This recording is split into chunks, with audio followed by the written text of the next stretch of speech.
Laissez-moi vous raconter un moment précis qui a fondamentalement et définitivement changé ma façon d'exercer la médecine. Il y a de cela quelques années, alors que j'étais encore dans les premières phases de ma carrière médicale, j'ai reçu une patiente au début de la soixantaine, plus précisément âgée d'un peu plus de 70 ans, qui venait me voir dans mon cabinet pour une simple visite de routine, le genre de consultation habituelle que nous faisons tous les jours en France. C'était une femme brillante, à l'esprit vif, extrêmement active. Elle avait cette habitude très française de se promener dans son quartier chaque matin, d'aller chercher son pain à la boulangerie à pied, de flâner le long des rues pavées, et elle pratiquait même l'aquagym 2 fois par semaine, la piscine municipale. Selon tous les critères médicaux conventionnels que nous apprenons à la faculté de médecine, elle faisait absolument tout ce qu'il fallait. Ses bilans sanguins étaient parfaits, sa tension artérielle était celle d'une jeune femme, et son cœur battait avec une régularité rassurante. Et puis, presque comme une réflexion après coup, au moment où elle remettait son manteau, elle a mentionné quelque chose d'étrange. Elle m'a dit que ces derniers temps, lorsqu'elle se levait d'une chaise basse comme le fauteuil de son salon où elle lisait son journal, elle ressentait une sensation curieuse, comme si son propre corps devait d'abord réfléchir avant d'agir. Ce n'était pas de la douleur, ce n'était pas non plus une faiblesse musculaire qu'elle pouvait pointer du doigt. C'était juste un étrange délai d'une demi-seconde, une sorte de décalage temporel intime, comme si ses jambes attendaient une permission silencieuse de son cerveau pour se mettre en mouvement. J'ai presque failli passer outre cette remarque.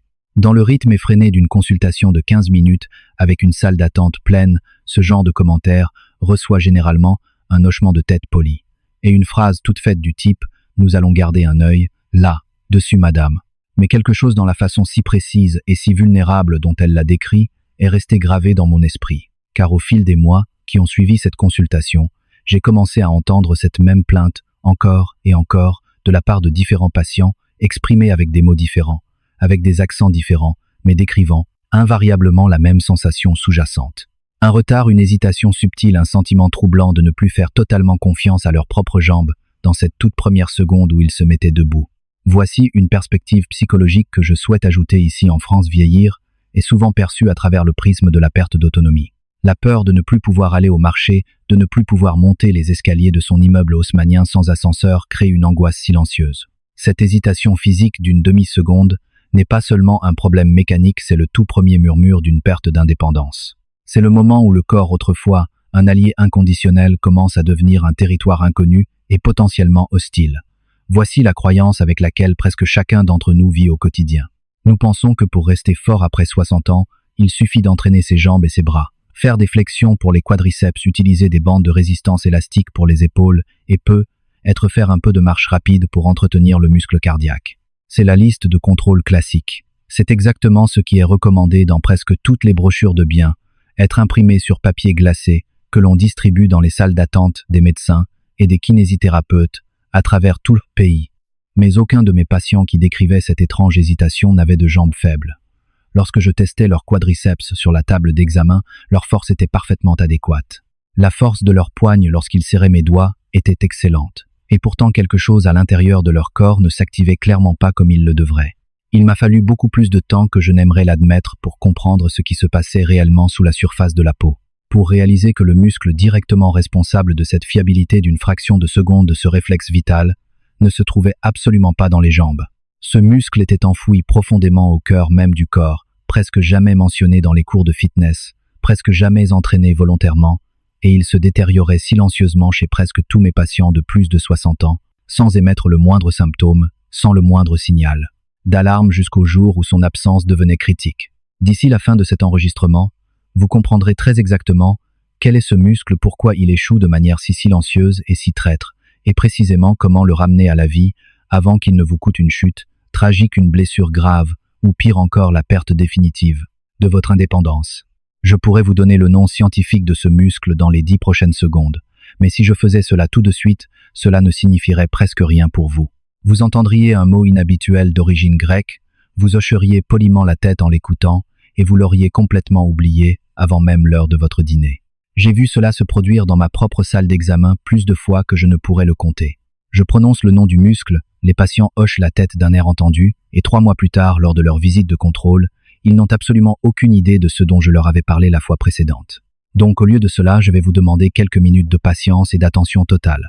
Car une fois que vous aurez véritablement compris ce qui se passe sous la surface, une fois que vous aurez visualisé la mécanique intime de votre propre corps, Ce nom va se loger de manière permanente dans votre mémoire et vous commencerez à remarquer ces empreintes digitales dans des mouvements que vous effectuez des dizaines de fois par jour sans même y penser. Laissez-moi donc vous poser la question que je pose désormais à presque tous les patients qui franchissent la porte de mon cabinet. Lorsque vous faites un seul pas, rien de spectaculaire, juste un pas ordinaire vers l'avant pour avancer, qu'imaginez-vous qui coordonne réellement ce mouvement sous votre peau? Je ne parle pas des muscles superficiels que vous pouvez contracter et admirer dans un miroir, mais de ceux qui travaillent silencieusement dans l'ombre en coulisses, ceux qui maintiennent l'ensemble de votre architecture corporelle. Presque personne ne possède une bonne réponse à cette question fondamentale. C'est précisément dans cette lacune immense de compréhension que s'inscrit le message de ce texte. Voici une perspective biomécanique fascinante. Le corps humain est une merveille d'ingénierie évolutive. Contrairement aux animaux quadrupèdes, notre posture bipède exige un système de haubans et de poulies internes, d'une complexité inouïe, pour lutter contre la gravité à chaque milliseconde. Nous sommes en essence des tours en équilibre précaire sur deux petits piliers. La magie de la marche ne réside pas dans la force brute, mais dans l'harmonie des stabilisateurs profonds.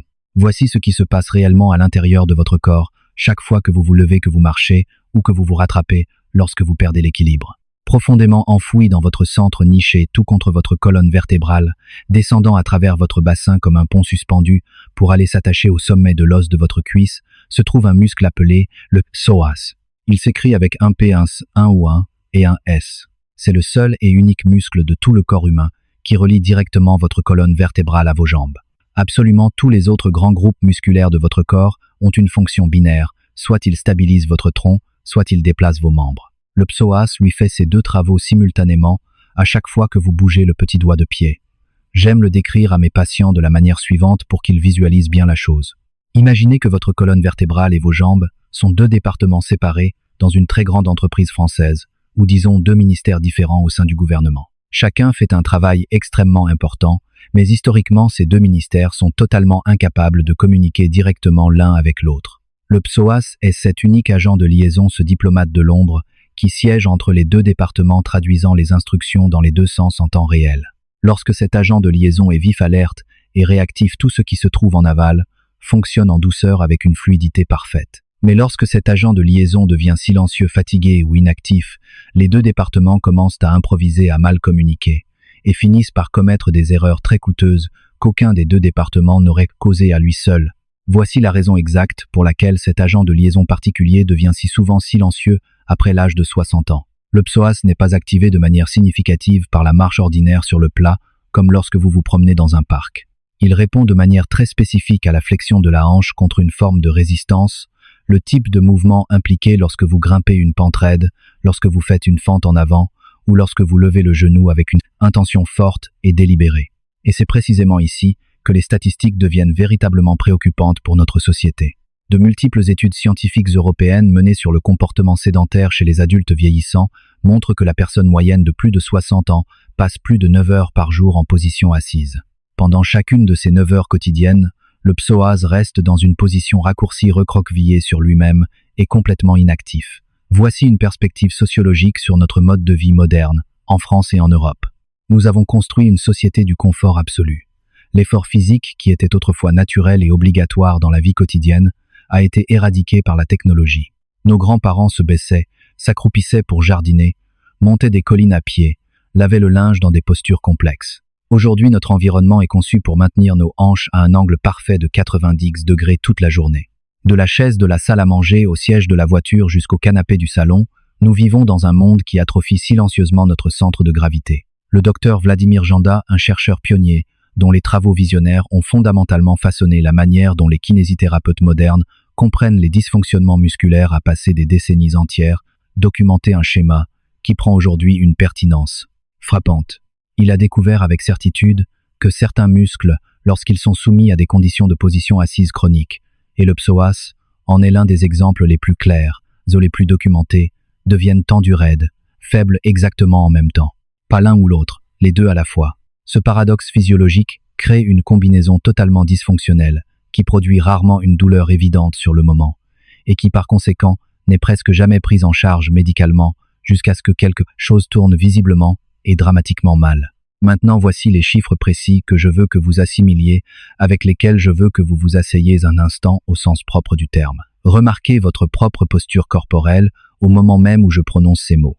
La recherche médicale sur le déclin musculaire lié à l'âge démontre que la masse musculaire squelettique totale d'un être humain chute quelque part entre 3 et 8% par décennie après l'âge de 30 ans.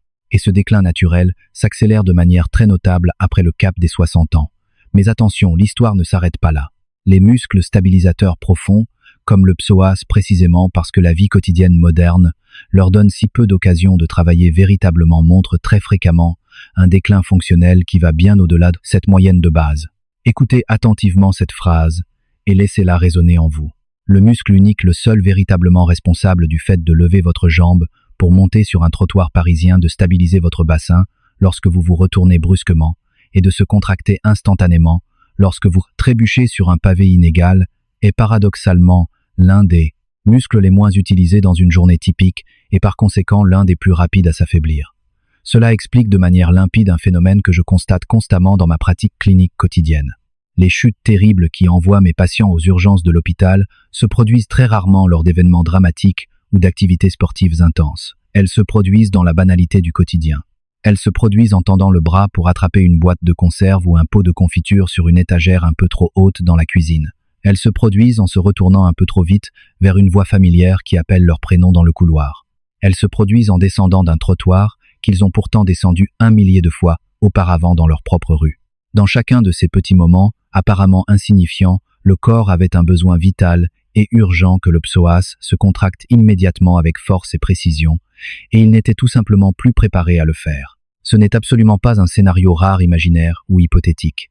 Il se produit dans des couloirs ordinaires, dans des cuisines de province, dans des appartements en ville, à travers toute la France, chaque jour que Dieu fait. Et cela arrive à des personnes qui, sur le papier, selon leurs dossiers médicaux, seraient décrites comme étant en parfaite santé et tout à fait actives. Alors voilà, le fameux muscle vers lequel nous avons convergé depuis le début de cette discussion est votre psoas. Je sais bien d'un point de vue clinique que ce n'est pas un nom qui porte en lui beaucoup de dramaturgie ou de poésie. Cela ne sonne pas aussi familier que vos abdominaux ou vos jambes, et il est très peu probable que ce sujet apparaisse naturellement lors d'un dîner entre amis autour d'un bon verre de vin de Bordeaux. Mais oubliez le nom une seconde et concentrez-vous entièrement de toutes vos forces sur sa fonction vitale. C'est ce muscle précis qui connecte la stabilité de la partie supérieure de votre corps à la puissance brute de la partie inférieure de votre corps. C'est l'unique raison pour laquelle vous pouvez vous lever d'une chaise de bistrot sans la moindre hésitation, corriger votre équilibre au milieu d'un trébuchement inattendu, sur un chemin de terre, monter une volée d'escalier, sans que votre genou ne se dérobe sous votre poids, et maintenir une posture droite fière et élégante, sans que le bas de votre dos ne fasse tout le travail de compensation douloureux. Si vous reconstruisez ce seul muscle, vous ne vous contentez pas d'ajouter de la force musculaire brute. Vous faites bien plus que cela, vous restaurez la ligne de communication vitale, le câble à haute tension, entre votre colonne vertébrale et vos jambes. Je me permets ici d'ajouter une perspective philosophique sur le rapport que nous entretenons avec notre propre corps. La culture française, influencée par Descartes, a souvent tendance à séparer le corps et l'esprit. Nous considérons parfois notre corps comme une simple machine, un véhicule qui transporte notre intellect. Mais le psoas nous prouve que cette séparation est une illusion. Les taoïstes l'appellent le muscle de l'âme, car il est le réceptacle de nos peurs, de nos réflexes de survie, de notre instinct de fuite ou de combat. Restaurer ce muscle, c'est réunifier l'esprit, et la matière, c'est se réapproprier son incarnation physique. Décomposons maintenant très exactement pourquoi le travail ciblé du psoas produit des résultats aussi démesurés et spectaculaires. Car il y a très précisément 3 mécanismes distincts en jeu ici, et chacun s'appuie directement, logiquement sur le précédent. Le premier mécanisme fondamental est la réactivation neuromusculaire. Lorsque le psoas est resté endormi léthargique pendant des années, en raison d'une position assise prolongée, votre système nerveux, qui est extrêmement intelligent, n'oublie pas simplement que ce muscle existe. Au lieu de cela, il recrute silencieusement et secrètement des muscles remplaçants pour combler le vide, pour faire le travail à sa place. Généralement, il fait appel aux muscles extenseurs du bas du dos et aux quadriceps. C'est très exactement la raison pour laquelle un si grand nombre de mes patients décrivent une tension chronique dans le bas du dos, une lombalgie persistante qui ne se résout jamais complètement, et ce peu importe la quantité d'étirement ou de massage qu'ils appliquent sur cette région spécifique. L'inconfort qu'ils ressentent ne provient pas d'un dos qui serait faible. Il provient d'un dos qui a fait des heures supplémentaires tous les jours pendant des années pour couvrir les défaillances d'un psoas qui a purement et simplement cessé de participer à l'effort collectif. Les exercices d'activation directe que nous allons voir ont pour but de réentraîner le système nerveux central à recruter de nouveau ce muscle sur commande, ce qui soulage immédiatement et presque magiquement la pression écrasante sur les bases du dos. Le deuxième mécanisme est le réalignement postural. C'est de la pure ingénierie structurelle. Parce que le psoas s'attache directement à votre colonne lombaire, au cœur de vos vertèbres et au sommet de votre fémur, un psoas chroniquement tendu ou affaibli tire physiquement votre bassin hors de sa position naturelle. Il le fait basculer vers l'avant, ce qui a pour effet d'exagérer la courbe du bas de votre dos, créant une hyperlordose, et de raccourcir subtilement la longueur de votre foulée, d'une manière que la plupart des gens ne remarquent jamais consciemment, jusqu'à ce qu'ils se voient marcher dans le reflet d'une vitrine. Comparez cette situation à un entraînement classique des jambes, le genre de choses que vous voyez dans les salles de sport, des flexions, des presses à jambes, des fentes, avant des exercices réalisés purement et simplement pour obtenir une force musculaire de surface. Ces exercices peuvent absolument, et sans aucun doute, renforcer les muscles visibles de vos jambes, tout en ne faisant strictement rien pour corriger le désalignement pelvien sous-jacent, qui est le véritable moteur d'inconfort quotidien. C'est exactement la différence entre repeindre ou consolider les murs d'une vieille maison de campagne et corriger les fondations mêmes qui se trouvent en dessous. L'un crée l'apparence de la solidité et de la jeunesse, l'autre résout le véritable problème structurel profond. Le troisième mécanisme est celui que je considère de loin comme étant le plus significatif sur le plan clinique, et c'est la stabilité à réponse rapide. Ce concept désigne la capacité vitale de votre corps à contracter le psoas instantanément et avec une grande force dans la fraction de seconde exacte où vous en avez désespérément besoin. Que ce soit votre pied qui bute sur les racines d'un arbre ou sur un trottoir irrégulier, votre poids qui se déplace un peu trop loin, lorsque vous tendez le bras pour attraper quelque chose ou la nécessité de faire un pas correctif, fulgurant pour éviter de chuter complètement.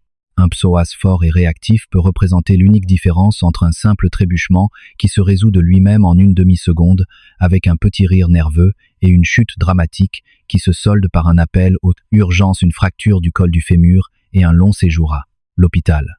Ce mécanisme précis est directement lié à une notion que je discute avec presque tous les patients de ma patientèle, l'indépendance, la liberté, la dignité, savoir si vous vivrez encore dans votre propre maison ou votre propre appartement dans 10 ans, si vous pourrez encore promener votre chien autour du pâté de maison sans y penser à 2 fois, si vous pourrez encore voyager, prendre le train et courir après vos petits-enfants à travers un jardin, tout cela remonte très souvent à la base à la force des stabilisateurs de la hanche et du tronc. Ce ne sont pas des spéculations médicales vagues. C'est l'une des conclusions les plus constamment reproduites dans la recherche scientifique mondiale sur la prévention des chutes chez les adultes âgés. Pour illustrer cela, avec toute l'émotion que cela requiert, laissez-moi vous raconter l'histoire d'une de mes patientes que j'appellerai Sylvie pour préserver le secret médical. Sylvie avait 69 ans. C'était une ancienne professeure des écoles, une femme d'une culture immense qui tirait une énorme fierté d'une habitude qu'elle avait conservée religieusement pendant plus de 15 ans, une marche rapide et vigoureuse de 40 minutes, chaque matin avant même son petit déjeuner, et ce quelle que soit la météo, qu'il pleuve, qu'il vente ou qu'il neige. Elle me disait très souvent que cette marche quotidienne était l'unique raison pour laquelle elle se sentait aussi bien dans son corps et dans sa tête. Un après-midi, Sylvie est entrée dans mon cabinet visiblement secouée, le visage pâle. Elle m'a raconté qu'elle avait tendu le bras vers un placard en hauteur dans sa cuisine pour attraper un grand bol de préparation, qu'elle avait déplacé très légèrement son poids sur une seule de ses jambes sans y penser et qu'elle avait soudainement senti cette jambe se dérober, totalement sous elle comme une branche morte qui cède. Elle avait réussi à se rattraper in extremis au comptoir de la cuisine avant de heurter le carrelage, mais ce moment de vulnérabilité extrême l'avait profondément bouleversée, touchée dans sa chair. Elle m'a regardé droit dans les yeux, la voix tremblante, presque pleine d'incompréhension et d'incrédulité, et m'a dit « Docteur, j'ai marché plus de kilomètres au cours de la dernière décennie que la plupart des gens n'en parcourent dans toute leur vie, et pourtant mon propre corps m'a laissé tomber au-dessus d'un simple bol de préparation. » Lorsque nous l'avons évalué cliniquement, les 2 côtés de son muscle psoas présentaient une faiblesse et une tension musculaire extrêmement significatives. C'est un schéma que je reconnais aujourd'hui de manière presque immédiate, car la marche à elle seule, aussi constante, aussi vigoureuse, aussi longue, soit-elle, ne charge tout simplement pas le psoas de la même manière que le fait un travail ciblé de flexion de la hanche. La marche linéaire sur un terrain plat est un mouvement magnifique pour le cœur, pour les poumons, pour l'esprit, mais il ne sollicite pas l'amplitude nécessaire pour défier le psoas. Nous avons immédiatement fait commencer à Sylvie une version graduée, douce et adaptée de la routine exacte que je m'apprête à vous détailler dans quelques instants. Nous avons commencé de manière très prudente et conservatrice, car elle présentait une légère arthrose à l'une de ses hanches, un cas très classique. En l'espace de 3 semaines seulement, elle a remarqué avec joie qu'elle pouvait sortir de sa voiture sans avoir besoin de s'agripper au cadre de la portière pour se hisser. En 6 semaines, cette fameuse petite hésitation d'une demi-seconde avant de se lever des chaises basses avait pour ainsi dire totalement disparu de son existence. Et environ 4 mois après le début de notre travail en commun lors d'une visite de routine, elle m'a confié quelque chose auquel je pense encore très souvent, une de ces petites victoires qui donnent tout son sens au métier de médecin. Elle avait couru après son petit-fils de 7 ans à travers le jardin lors d'un barbecue familial dominical, riant aux éclats tout au long de sa course, sans qu'une seule pensée concernant son équilibre ou la peur de tomber traverse son esprit. C'était la liberté retrouvée.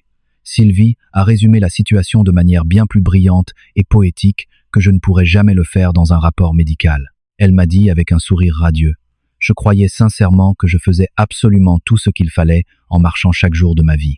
Je ne réalisais pas que j'entretenais uniquement les parties de mon corps qui étaient faciles à voir de l'extérieur, alors que la seule pièce maîtresse qui maintenait réellement l'ensemble de la structure était en train de s'effondrer silencieusement de l'intérieur. Voici donc précisément, et étape par étape, comment vous devez commencer à restaurer ce muscle vital. Ces instructions sont écrites et pensées très spécifiquement pour une personne prudente qui possède peu, être des articulations imparfaites, qui ressent les douleurs du temps qui passe et qui n'est absolument pas intéressée par la réalisation de mouvements brusques ou imprudents. Commencez par un mouvement simple et d'une grande douceur que l'on appelle la marche soutenue des fléchisseurs de la hanche. Placez-vous debout derrière une chaise robuste, lourde et stable, comme une chaise de salle à manger en bois, ou tenez-vous face au comptoir de votre cuisine. Tenez-vous-y légèrement du bout des doigts. L'objectif de cet appui est uniquement d'assurer votre équilibre pour rassurer votre cerveau et non pas de supporter le poids de votre corps. Lentement, avec une immense concentration, soulevez un genou en direction de votre poitrine. Au tout début de votre apprentissage, ne levez ce genou que de quelques centimètres, pas plus. C'est largement suffisant. Maintenez cette position suspendue en l'air pendant 2 secondes entières. Comptez-les dans votre tête 1, 2, puis abaissez votre pied vers le sol avec un contrôle absolu et total plutôt que de simplement laisser tomber votre jambe sous l'effet de la gravité. C'est tout. C'est la totalité du mouvement. Cela paraît d'une simplicité enfantine.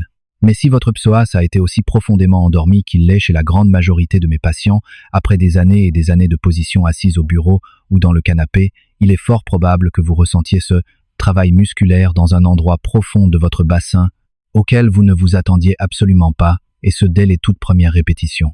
J'ajoute ici une perspective liée à la médecine douce et à la pleine conscience des approches très appréciées de nos jours en France, comme la sophrologie. Lors de ce mouvement, ne pensez pas à votre force.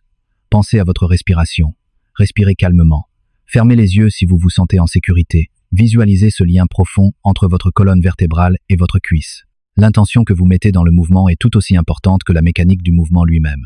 C'est un dialogue intime que vous reprenez avec une partie de vous-même qui avait été réduite au silence. Maintenant, je sais pertinemment que plusieurs d'entre vous pensent déjà à une inquiétude très spécifique, car je l'entends constamment dans ma salle de consultation. Peut-être souffrez-vous d'arthrose de la hanche. Peut-être avez-vous subi la pose d'une prothèse de hanche totale ou partielle. Peut-être que vos genoux ne sont tout simplement plus ce qu'ils étaient dans votre jeunesse usée par le temps et les épreuves de la vie. C'est très précisément la raison pour laquelle nous commençons par une amplitude de mouvement si petite, si mesurée, si contrôlée. Si le simple fait de lever votre genou de quelques centimètres produit une douleur aiguë, pointue et perçante au niveau de l'articulation elle-même, plutôt qu'une simple fatigue musculaire sourde, c'est un signal clair, net envoyé par votre corps pour réduire encore davantage l'amplitude du mouvement plutôt que d'abandonner l'exercice complètement. Même un mouvement d'1 ou 2 centimètres, s'il est constant et contrôlé avec conscience, permet de réentraîner et de stimuler ce muscle au fil des semaines. Et si vous avez eu une prothèse de hanche, sachez que c'est généralement, et de manière presque universelle, exactement le type d'exercice doux que votre chirurgien orthopédiste ou votre kinésithérapeute souhaite vous voir faire, toujours avec leur autorisation préalable, basée sur votre calendrier de cicatrisation et de guérison individuelle. Pour une personne qui débute tout juste, faire 5 répétitions par jambe, une seule fois par jour, constitue un point de départ tout à fait légitime, admirable et amplement suffisant. Je vous en prie, ne laissez absolument personne, et surtout pas votre propre voix intérieure critique et exigeante, vous convaincre que ce n'est pas suffisant, que vous devriez en faire plus, transpirer plus. Une fois que ces 5 répétitions commenceront à vous paraître faciles et parfaitement contrôlées, vous pourrez progresser doucement vers 10 répétitions.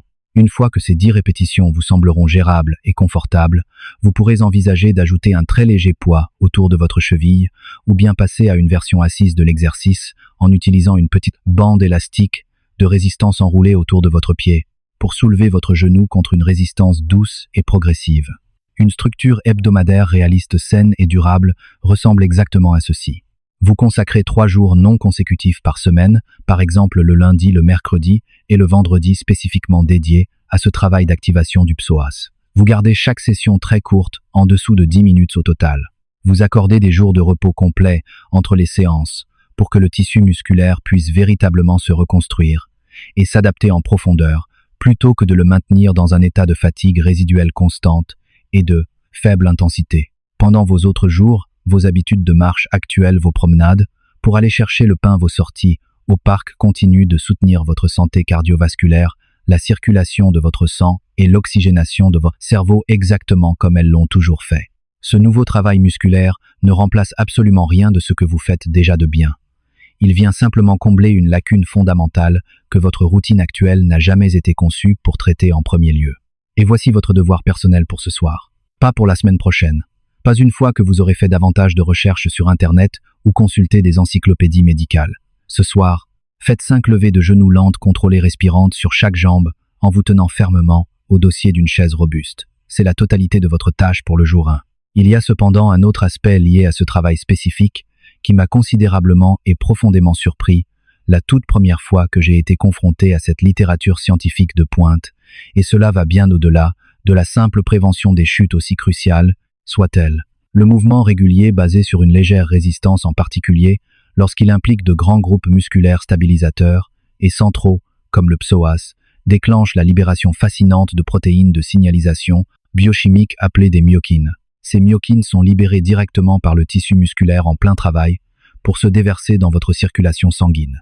La recherche médicale en cours menée par les plus grands instituts de santé européens et internationaux a clairement lié la présence de ces myokines à une amélioration spectaculaire de la régulation de l'humeur, à une fonction cognitive beaucoup plus fine et tranchante à une meilleure mémoire, et à une réduction drastique de l'inflammation systémique à travers l'ensemble du corps humain de la tête aux pieds. En termes pratiques concrets et quotidiens, qu'est-ce que cela signifie pour vous? Cela signifie que le travail dont nous discutons depuis le début n'a pas seulement pour but d'éviter que vous ne tombiez sur le trottoir, ou de vous permettre de vous lever plus confortablement dans votre fauteuil préféré. À chaque fois que vous activez ce muscle en profondeur avec intention et concentration, vous envoyez un signal chimique puissant, un véritable élixir de jouvence, à travers l'ensemble de votre système biologique. Ce signal influence de manière mesurable et prouve la clarté avec laquelle vous pensez, la façon dont vous résolvez les problèmes et la résilience de votre humeur, votre capacité à ressentir de la joie au jour le jour face aux défis de l'existence. Restaurer ce muscle unique n'est donc pas simplement une bonne habitude physique à adopter pour cocher une case. C'est beaucoup plus proche d'une décision fondamentale, d'un choix philosophique de vie qui touche silencieusement mais profondément presque tous les systèmes vitaux majeurs de votre corps en même temps. Votre esprit et votre corps ne font qu'un. Il y a un changement d'attitude remarquable, une véritable métamorphose psychologique que j'ai vu se produire chez mes patients une fois qu'ils ont véritablement intériorisé cette réalité biomécanique. Effet intéressant, cela n'a plus grand-chose à voir avec l'exercice physique en lui-même. Il s'agit plutôt de la façon dont ils commencent à se relier à leur propre corps, à leur propre chair pour l'avenir. Nous sommes si nombreux dans cette société moderne en particulier, après avoir passé le cap fatidique des 60 ans, à commencer à traiter notre propre corps exactement de la même manière que nous traiterions un appartement loué. Nous rafistolons les problèmes esthétiques visibles et évidents. Nous passons un coup de peinture sur les fissures. Nous nous plaignons doucement et fatalistement de l'usure inévitable de la tuyauterie qui grince. Et nous acceptons le déclin lent et progressif comme un événement extérieur qui nous arrive comme une fatalité dictée par la nature, plutôt que comme quelque chose sur lequel nous avons une véritable influence, un véritable pouvoir d'action. Mais votre corps n'a jamais été et ne sera jamais une location. Ce n'est pas un bail précaire. C'est la seule véritable maison, l'unique domaine dans lequel vous habiterez pour le reste de votre vie jusqu'à votre dernier souffle. Et la véritable propriété, prendre réellement possession des lieux, implique de prêter une attention méticuleuse, bienveillante et constante aux pièces cachées aux fondations que personne d'autre ne peut voir depuis la rue et pas seulement à la façade qui donne sur la place publique. C'est entretenir les fondations de votre château intérieur. Je ne vais pas vous mentir, ni prétendre que cette transformation miraculeuse se produit du jour au lendemain en un coup de baguette magique, car ce n'est absolument pas le cas. Il faut de véritables semaines de pratique constante, de patience et de régularité avant que vous ne remarquiez une différence physique significative dans votre démarche. Et il faut des mois de discipline douce avant que cette différence ne devienne permanente, fiable et ancrée dans votre neurologie. Mais voici la vérité honnête, brutale et bienveillante à la fois que je partage avec absolument chaque patient qui s'inquiète dans mon cabinet, en me disant que le délai lui semble beaucoup trop long, que l'effort est trop grand. Une année entière de votre vie va s'écouler quoi qu'il arrive, quelle que soit la décision que vous prendrez aujourd'hui. Le temps passera, cette partie de l'équation n'est pas négociable. L'horloge tourne inexorablement. La seule et unique véritable question qui se pose à vous aujourd'hui est de savoir si dans un an, exactement jour pour jour, vous serez la version de vous-même qui a pris la décision de commencer ce travail profond ce soir même, ou si vous serez cette autre version de vous-même toujours, assise dans le même fauteuil, racontant encore et toujours la même histoire, se plaignant à ses amis de cette étrange petite hésitation frustrante avant de se lever. Le choix et le pouvoir sont intégralement entre vos mains. Voici donc exactement ce que je veux que vous fassiez à la seconde même où cet enregistrement se terminera. Ne le sauvegardez pas dans vos favoris pour le regarder plus tard. Ne vous dites pas que demain sera bien assez tôt pour commencer. Le moment parfait est une illusion. Levez-vous. Levez-vous à l'instant même où ma voix s'arrêtera. Trouvez le dossier haut d'une chaise bien robuste dans votre salle à manger. Posez-y vos mains, respirez profondément et effectuez vos 5 levées de genoux de manière lente, majestueuse et parfaitement contrôlée sur chaque jambe. C'est là l'intégralité de votre première étape vers la reconquête de votre corps, et cela vous prendra moins d'1 minute de votre temps. 1 minute pour changer la trajectoire de vos prochaines décennies. Si la vidéo d'aujourd'hui, si ces mots ont modifié, ne serait-ce que très légèrement la façon dont vous percevez l'architecture intime de votre propre corps, envisagez sincèrement de vous abonner à ce contenu. Car je continuerai à explorer, à décortiquer et à expliquer ces muscles et ces mouvements dont presque aucun professionnel ne discute jamais à la télévision ou dans les magazines de santé populaire. Ces éléments silencieux, ces muscles dépourvus de tout glamour superficiel, mais qui en fin de compte déterminent de manière absolue et incontestable à quel point vous vous sentirez capable, fort digne et farouchement indépendant pour toutes les nombreuses décennies qui s'offrent encore à vous. Vous avez passé une vie entière, toute votre jeunesse, vos années de maturité, à prendre soin de tous les gens autour de vous, de vos enfants, de votre famille, de vos amis, de votre travail, de votre maison.